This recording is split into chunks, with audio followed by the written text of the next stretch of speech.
All right, Larry Krueger here from the Pig and a Pickle Krug Show with another 49er video. Hope everybody's having a great Friday. The April the 25th, day 2 of the NFL draft is tonight.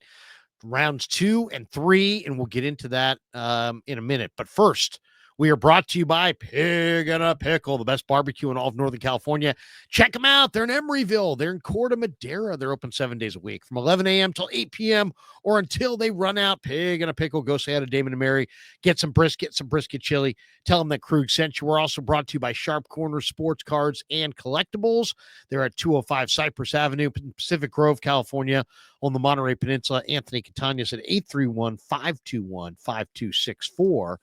And we are brought to you by Learn Key Upskill Academy, and we'll tell you a little bit more about them on the back end. All right, let's talk a little bit about the story of the day. Mykel Williams, and all the links, by the way, to all of our sponsors are in the description below. Mykel Williams, the Niners' #1 pick, and we've had a little time to check it out, to watch some film. And I wanted to bring you guys like kind of the reaction, what kind of reaction the pick is getting, and some of the reaction of the different people. So, I thought we could, I'll give you some of my thoughts. After the more I watched him, because I did get a chance to watch his best game against Texas. And in that game, he really was a force in nature. So we'll talk a little bit about that.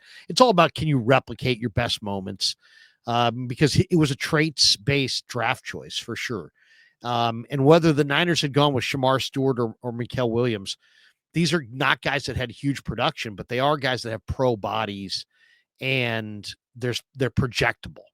So, that's what the Niners are gambling on the traits of the player, and they really like his upside. And so today was a great day. They flew him out. He was in Santa Clara.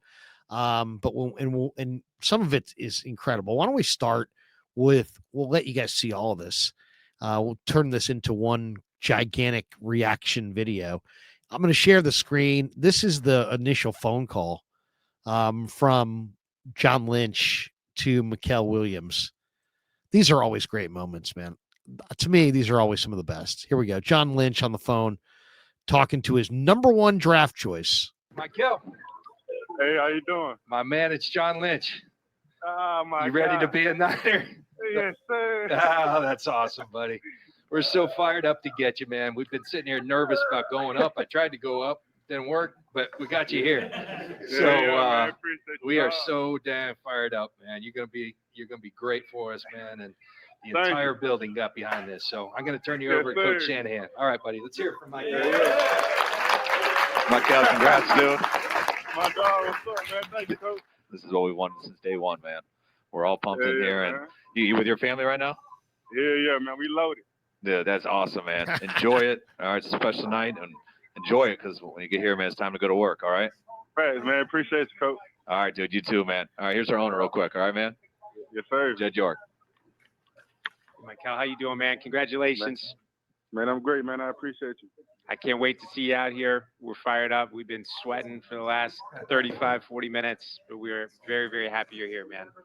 Yes, sir. Appreciate you, man. I'm blessed to be the pick. Celebrate tonight. Enjoy. Yes. All right, man. Do. Bye. There you go. That's always a great moment. To me, that's the beginning, right? That's the beginning of the ride for Mykel Williams with the 49ers. You get the call from the general manager, you get the call from you get to talk to the head coach, you get to talk to the owner.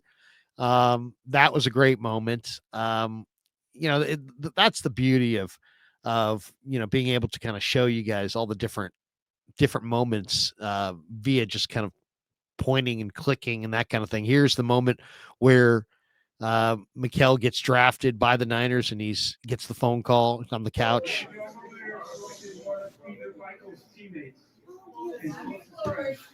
Go, man.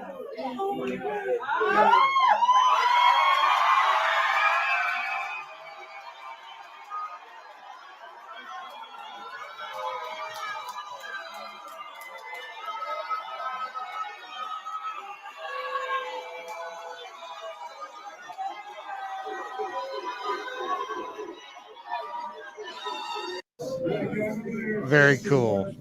That is very cool. I mean, that's the beginning right there. The young man's professional career, and he's getting a chance to live a dream. That's the cool thing about the draft is it's like the ultimate reality television, and you get a chance to see this guy's draft party, and then he comes to the it's like a little documentary, a little movie on Mykel Williams and his start to his NFL life. So I want to get some of the reaction. Let's hear Baldy's breakdown, because Baldy's always really good. And let's hear what Baldy has to say about him.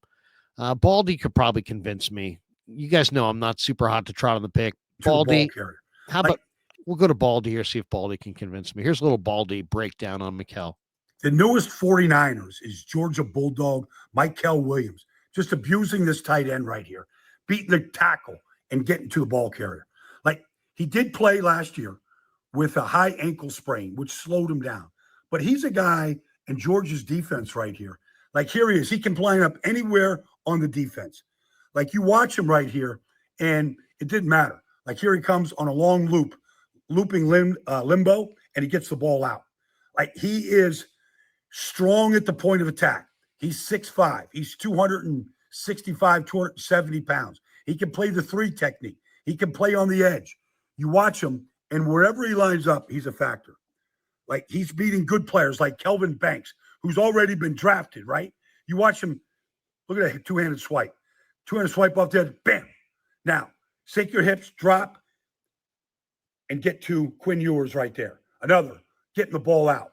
This guy, he was playing as a freshman on a national championship Georgia Bulldog team, all right? Like, against right here. Excellent on stunts, all right? So you got Bosa on one side, Mykel on the other side, and here he comes. All right, we've seen that one. All right, let's watch one more play here, because he is a dynamic player, and he's strong at the point of attack, all right? You just look at wherever 13 goes, all right, and you're going to see, like, just they try to trap him right there. He gets underneath the trap. The newest. All right, so Baldy likes him. I mean, I mean, the one thing you can see with the breakdown on Mykel Williams when you look at him is that the advantage is you're always at an advantage if you take some of the best athletes.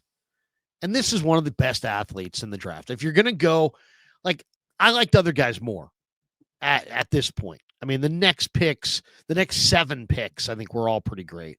Walter Nolan, Tyler Booker. I mean, guys that are going to be really, really good. So the standard's going to be high. And there's going to be some really good players out of this first round, I guarantee you. But the Niners may have gotten themselves a pretty good one as well. I'll say this. They got an incredible athlete who's also really, really young. You're talking about a legit 270. And we'll see. I mean, we'll see if they can coach him up. It's a traits-based draft choice. And the guy's got unbelievable traits. The production is like, it's not really there. But, he kind of played in this kind of weird rotation at Georgia where they played a lot of guys.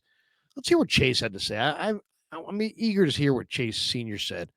We'll let you hear his little 30-second breakdown or whatever. We'll share the screen on his video.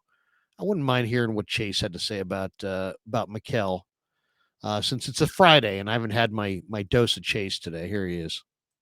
Mykel Williams is a player who can set the edge. John Lynch earlier this week, when asked about what he looks for and what the Niners look for in edge rushers, he specifically said, we want players who are big, physical, who can set the edge. And Williams is very strong at the point of attack. He has an NFL body and frame with the strength and physicality that translates to the NFL level. He's also good against the run at that defensive end and edge rusher spot. The Niners were horrible as a defense last year in stopping the run. It's also hard to find some defensive ends who fit the prototype of what the Niners look for, who fit the scheme of the wide 9. Another thing I like about Williams, and Kirby Smart, head coach at Georgia, has talked about this, his positional versatility. He can line up at defensive end. He can line up out wide. He can also slide to the interior and line up as a 3-tech defensive tackle. And when you go back and look at what he was able to do at Georgia, he started as a freshman on the team that won a national championship on a defense that was littered with future NFL players. And he's had throughout his Georgia career a lot of wow plays on tape where he has been highly disruptive, blowing up tight ends, bull rushing offensive tackles, sacking the quarterback, making plays in the backfield. Immediately at the NFL level, I think that he'll be able to win with a bull rush, and then he also has the strength to pull off the pull move. And this is a player with unbelievable athleticism and length. His wingspan is ridiculous. It's nearly 83 inches, and he has really long arms, which is important at that defensive end spot. He also brings character to San Francisco. He's highly intelligent, high football IQ. He was a team captain the last few games of the 2024 season for the Bulldogs. Versatile along that defensive line. And I love the motor in which he plays with. Here's something, too, that's very interesting. He is only 20 years old. There is room for him to develop. There is room for him to grow.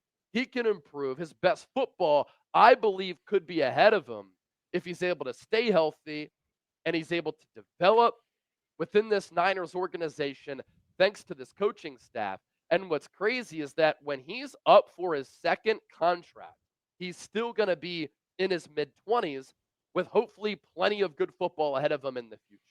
There have been production issues, but context is always important, right? He only played 33 and a half snaps per game last year because that Georgia defense is stacked with talent, but he was also hobbled by an ankle injury, which was troublesome and led to some of the lack of production. Now, his speed, 4.7 40-yard dash at his pro day, isn't impossible to guard for offensive tackles. They're not going to be caught off guard by it. But that speed-power combination, if he can develop a pass rush arsenal, learn how to counter, and develop some moves, can allow him to win at the NFL level. There is no doubt this is a boom or bust pick for San Francisco. And there's some problems with that because the Niners need him to play and have an impact right from the jump. But if he can develop, if he can live up to that potential, he can be a really good player opposite of Nick Bosa. Mykel, It's interesting. And that good breakdown, good video there from Chase. And I think he's got a lot of good points. I mean, I think he's right. Williams can set the edge. He's strong at the point. He's good at, he's excellent against the run. I don't believe, though, you're going to really line him up as a 3 technique unless you're in like obvious passing situations. Probably. I mean, that would be my guess. That he's more of an outside guy. But, the nice thing about it, I mean, is they got a guy with a pro body, man. This guy's a dude. If you always go back to, Bill Walsh used to go into not like, what a player can't do. We always look at it as, he would try to go against the industry. He felt like there was a lot of picking the players apart in the draft process. And he would always try to look at, hey, what does a player do that I can use? What does a player do that I like? What are his strengths? And when you look at Mykel Williams, this guy has an NFL body. I mean, that I don't think he's a boomer bust guy. I think he's a really high floor guy because of his physicality. He's going to play in the league, and he's going to play. Trayvon Walker was the first pick overall. I think that's probably the best comparison. He's not quite as rangy as Trayvon Walker, who went number 1, and Trayvon Walker might be even a little bit naturally bigger, but the same kind of guy as far as really, really strong and big at that spot, long arms. This guy's got tremendous length as Chase went into the wingspan, and what it does is it enables him to really be strong against the run, and he breaks down in space pretty athletically. He's got a lot of raw strength. He really exists on his raw strength. He doesn't have a lot of moves, but he can jar you. There's no question about that. And he's got a pretty good swipe. Brugler says that he's got a couple nice push pull move. He violently tears through the tight end blocks. You saw that in the video. I'm eager to see what he does against tight ends, because he does look like the kind of guy that's just going to throw them around, because they're, typically 230, 240. This guy's like 270 and pretty athletic and strong. So watching him against tight ends looks like it might be a lot of fun. So he looks like he can close on the quarterback. He doesn't have a lot of sack production, more than Shamar Stewart, though. Definite functional strength. You can see that he stays square. You can see him anchor against the run. This is, the one thing you don't know unless you're watching tons and tons of film on him is how smart of a player he is. But supposedly they say he's really smart as a run defender, reading the plays. He maintains his gap discipline. He's light on his feet. When he drops into the flat, one of the things that he does really well is he bats down passes. He bats down passes and he gets his arms up. So he's got, they say, a good motor. Defensive coaches, I guess, cross-trained him at a bunch of different spots. So he probably can play all over. In this front, you wonder too, he played only 33% of the snaps and he played all over the place. In the Niner defense, he's going to play he's going to play the wide 9 defensive end. He's going to come off the edge all the time, going after the quarterback. So it'll be interesting to see if that will add to his sack production. Doesn't have a lot of moves. What I liked is the fact that he served as the team captain. They said strong character. Kirby Smart said he was a great leader. And then, it's like when you watch that video again of his team reacting, I thought that was just one of the coolest videos there was. I mean, this is a good one too. We'll show him. We'll share this screen on this one. This is him coming into the facility. Good moment as well. Drives in, sees the general manager for the first time. These are always kind of cool moments. I wonder if Toyota paid for that. We'll get Toyota on the screen for this viral moment. There he is, coming to Santa Clara. Let's go, man. My dog. Strong hug. Strong hug. Me too, man. I'm so proud to be here, man. That is awesome. That is awesome. And they rolled out the red carpet in the parking lot. Beautiful. It's a great time of year. He's fired up. It's on the West Coast. Let's go, man. Now, one thing about Mykel was going to SC. He was on his way to SC, and then he decommitted and stayed home, went to Georgia. So, he's saying, that's why he was saying, hey, it's destiny for me to be on the West Coast. Maybe he feels like it is destiny. You're put somewhere for a reason. That's the thing. He, you don't show up for no reason. You're there for a reason. This is really the coolest scene though, because if you sit there and go, okay, he's a leader. How do his guys feel about him? I think this is really, really cool. I just think it's so cool. Show this one. The San Francisco 49ers select Mykel Williams.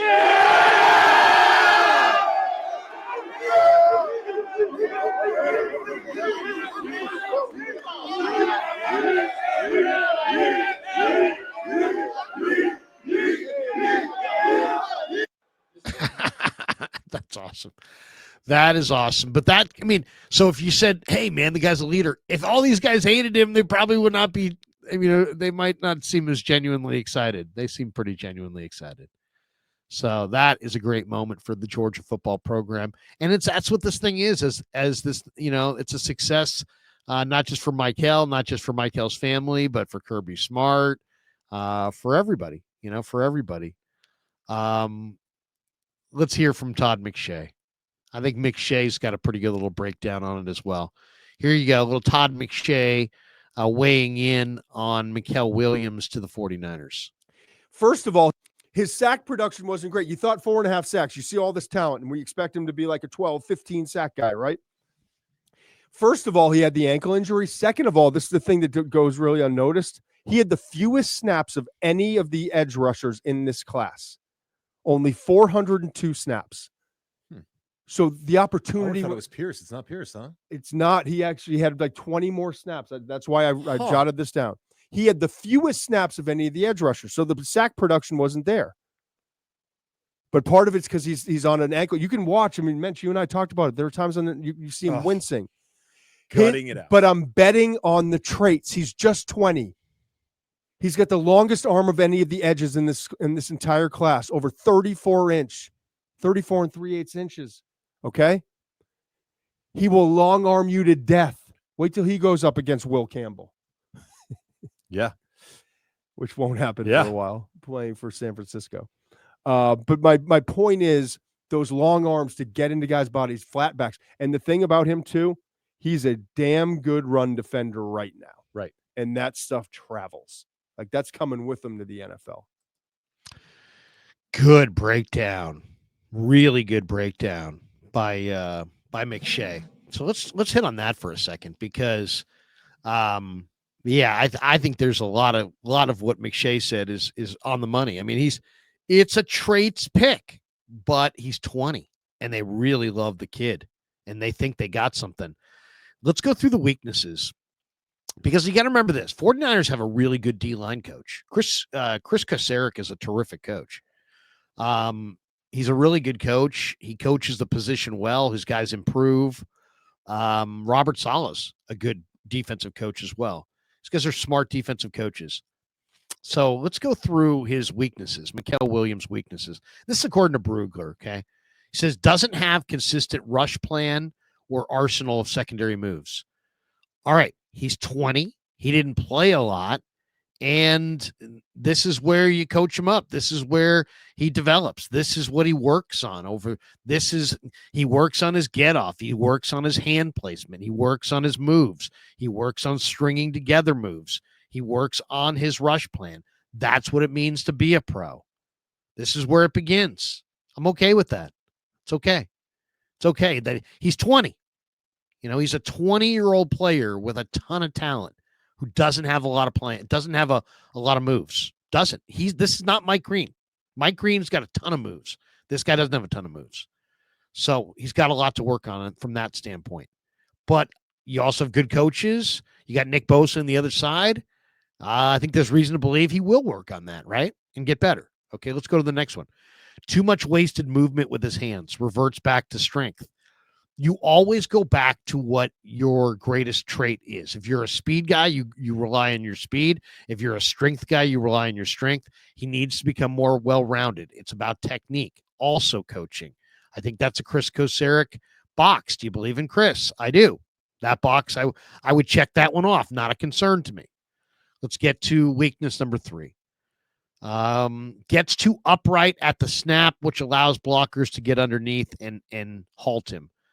This is just going to be a problem for anybody 6'5" and up, and that's where he's at. Just playing too upright. Now, in the wide 9, I don't think that's going to be as big a problem. I think he can play whatever way he can play the fastest. And if that's upright at times, that might be okay. So against the run, that would neutralize him and get him washed out. And then, how functionally, one of my questions about him is, even though he looks like Body Beautiful, how functionally strong is he at the point of attack? Especially if you're going to move him inside as a 3 technique, how functionally strong is he against the run? That part I got to see. That to me seems like it's still a concern. All right. Low-end tackle production stats don't match his traits. Well, that's always a concern. But you know what? The ankle, the Texas game, the 20-year-old, the projectable 20-year-old, I'm not even that overly concerned there. That's one of the reasons I really didn't like him to begin with. But I can see where now when I see the fact that he played in a very deep rotation, he only played 33 snaps a game. So those numbers are going to be low, especially on a line where there's some other guys. I wouldn't actually mind getting a couple of these other guys, by the way. I wouldn't mind a Warren Brinson on day 3 from this same Bulldog line. The Dogs had some serious talent. No question about that. But the low-end tackle production, this is a gamble on traits. This is a gamble on the belief that this guy's got a pro body and he's going to emerge in the next couple of years with some technique and some coaching.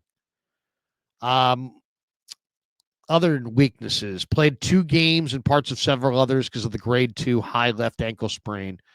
I don't know that that's a weakness. That kind of, to me, that's a strength that shows that he plays through pain. And it also kind of is a reason for maybe why he didn't produce quite as much as we wanted to see him produce. The foot injury, which required surgery, I hope that's not an issue. That was April of 23. He had surgery on that.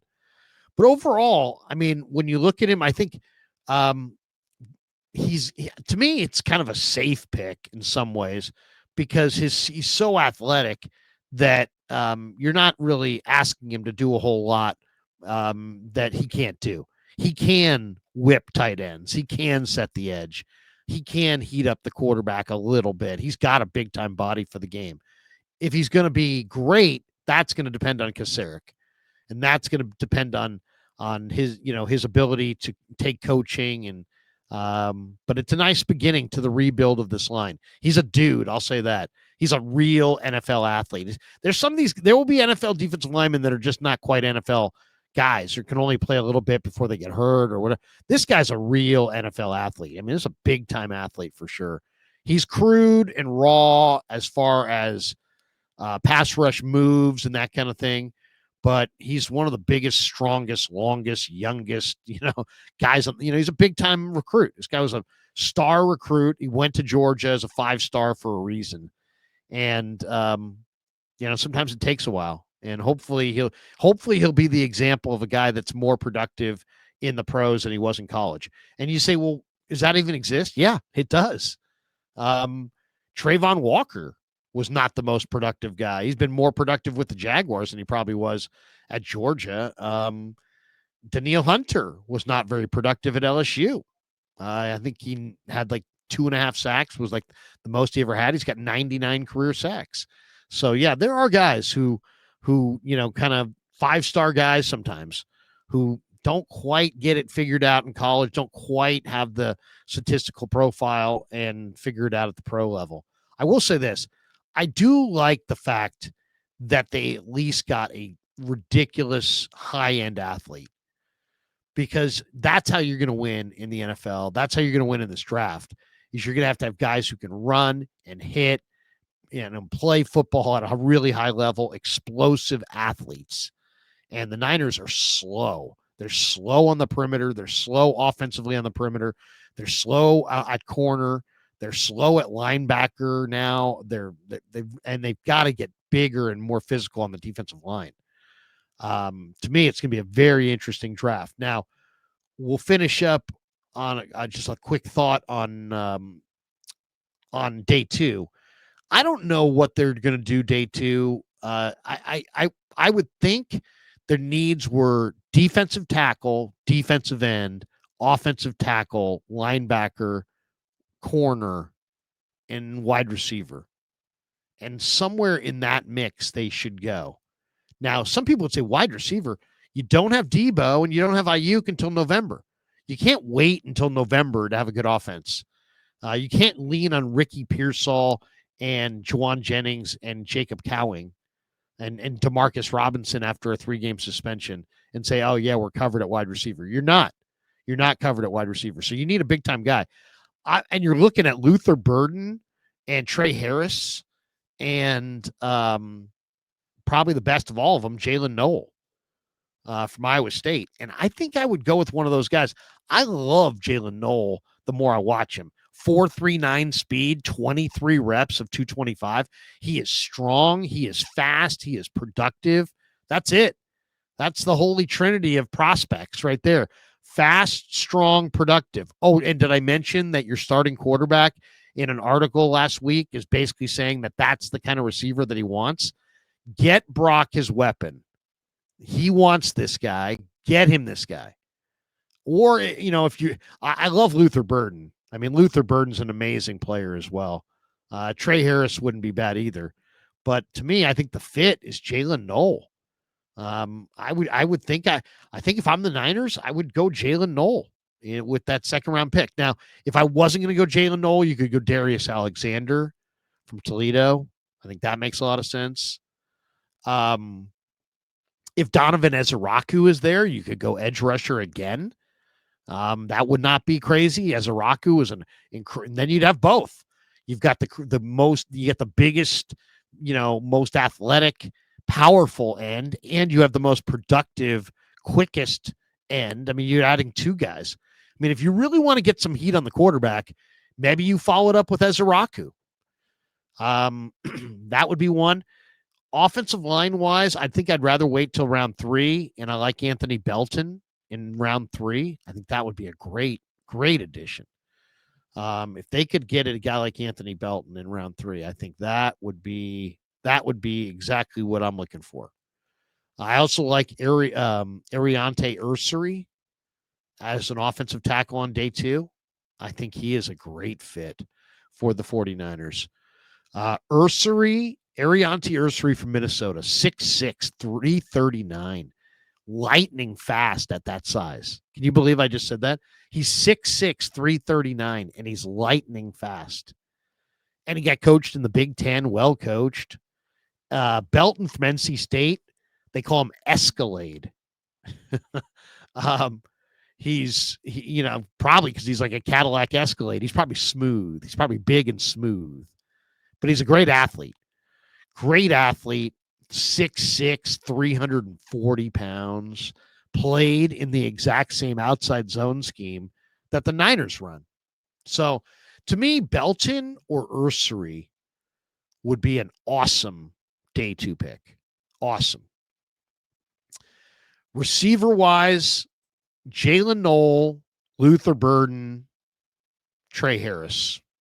Awesome day 2 picks. I even if you want to go round 3, I could even go with guys like Savion Williams, Jalen Royals, Ty Felton. I love all those guys. Savion Williams is just one of my favorite guys to watch on film in this draft cycle. Savion Williams from TCU is just absolutely beastly. He was a high school quarterback. He served as the Horned Frogs Wildcat quarterback on the goal line. That's what's super intriguing about this guy. If the Niners are struggling in the red zone, put Savion in for Purdy and let him run it in. He's 6'4", 225, and he runs with power.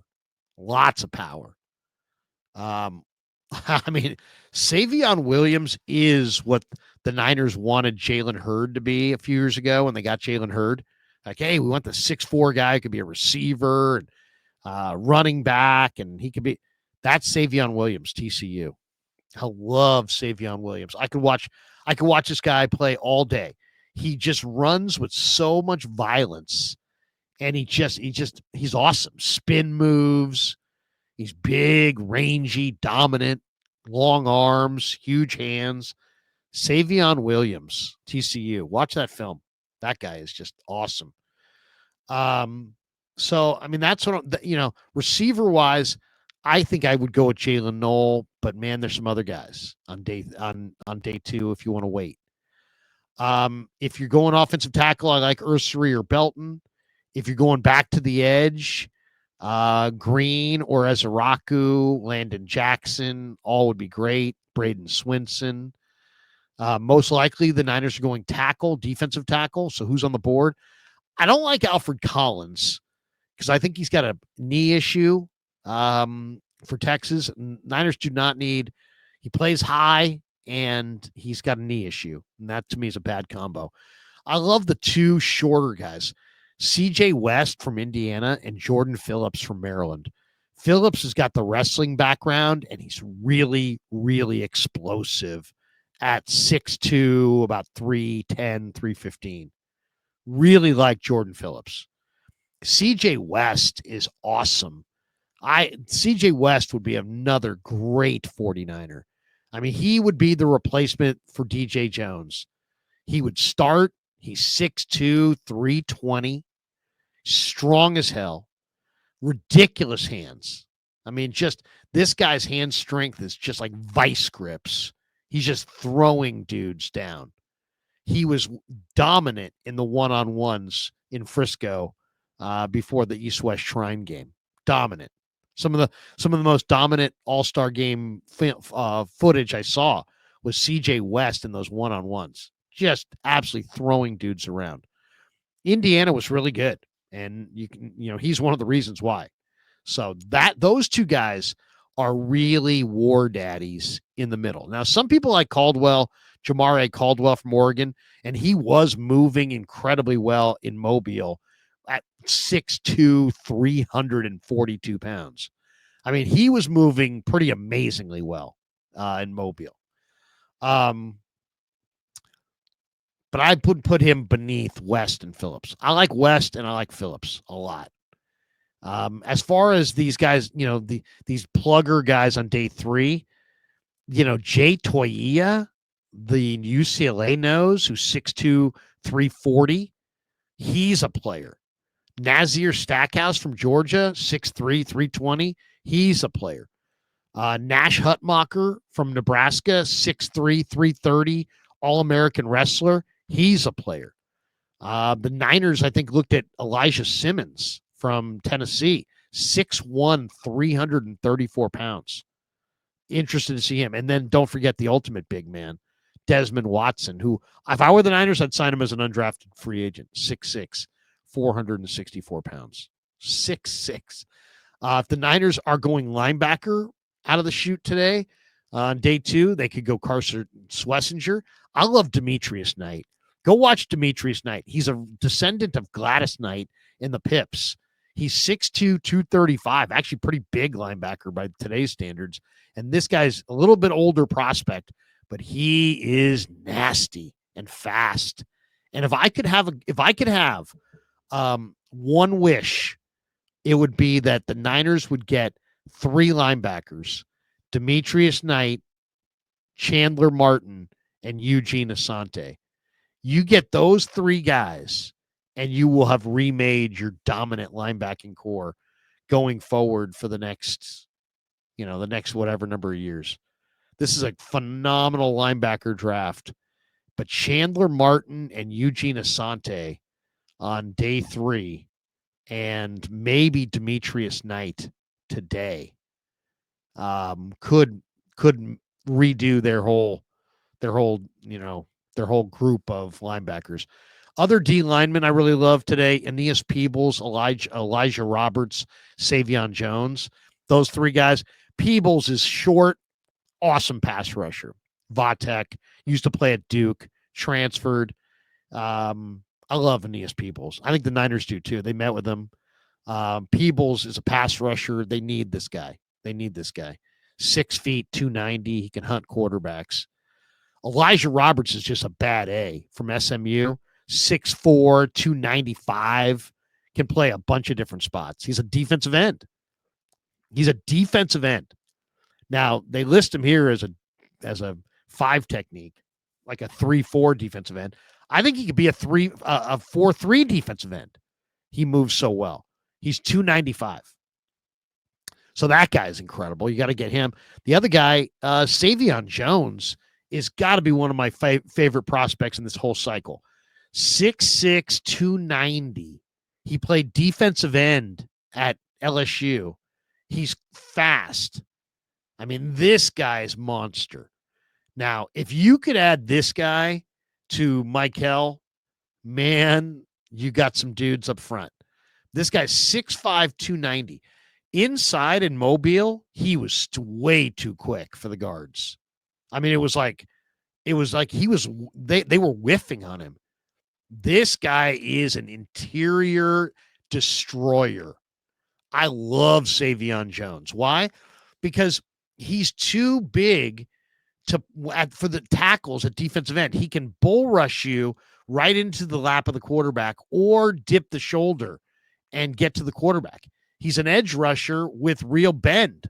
at 6'6", 6'5", 290. And so he's got the power, one of the biggest defensive ends. He's a legit defensive end. But then if you move him inside on passing downs at that size, he's so athletic with so much twitch that, offensive guards just, lunge at him and they just can't hang with him. This guy's going to kill quarterbacks because he's such a good pass rusher inside, and he can generate speed to power. It's amazing. I mean, he is something else. To me, the two intriguing linemen, if you said, who are you most intrigued by? And I would go with a couple intriguing linemen today if I could. I want that skill position guy, but I would go with a couple intriguing linemen. I like the LSU guys. Bruce Arians. I did an interview once with Bruce Arians, and he's like, let me tell you, the LSU prospects are the best prospects in the country. He goes, we always look extra hard at the LSU prospects. They get better athletes. They get the best prospects. They recruit consistently the best as far as athleticism and pro players are concerned. This is Bruce Arians in an interview with me. And to me, there's two LSU guys that I would absolutely go for today. And that is Savion Jones from the defensive end from LSU and his counterpart on the offensive line, Emory Jones. Emory Jones, some people think he played right tackle at LSU. He's 6'5", he's 312 pounds. He's an awesome athlete at that size. I mean, really an incredible athlete. Emory Jones he's 6'6". He's got a frame to put on 20 pounds easy. He went to Catholic high school in Baton Rouge. He's an unbelievable athlete. Unbelievable athlete. This guy's just now. This guy's going to be better than Will Campbell. Campbell was the left tackle. This guy was the right tackle. Some people think he's a guard and he won't even be able to play tackle in the NFL. I think the Niners could get him and they could start him at left guard right away, but I think they could train him to be the left tackle. And so that's, to me, Emory Jones and Savion Jones on day 3, the two LSU guys, those guys are really, really tons of talent, tons of upside. I think you got a plug and play guard in Emory Jones who eventually can replace Trent Williams, and Savion Jones, I think, gives you another jumbo edge guy who can play all over. You can play. If you love Mykel Williams and you want to do these stunting games where you start one guy in, another guy out, get yourself an Peebles. Get yourself Savion Jones. Get yourself these awesome pass rush guys. It's becoming much more of a passing sport. It would be great if you could get CJ West. And he's more of a run stuffer. The guy from Maryland's a run stuffer. Those guys are really, two gappers. But the rest of it, you got to get, pass rushers. And Peebles and Savion Jones are shaped. One guy's long and skinny and thin. The other guy's short and thick. But they're both two of the most dominant pass rushers. And if I could get them both today, I would try to do it.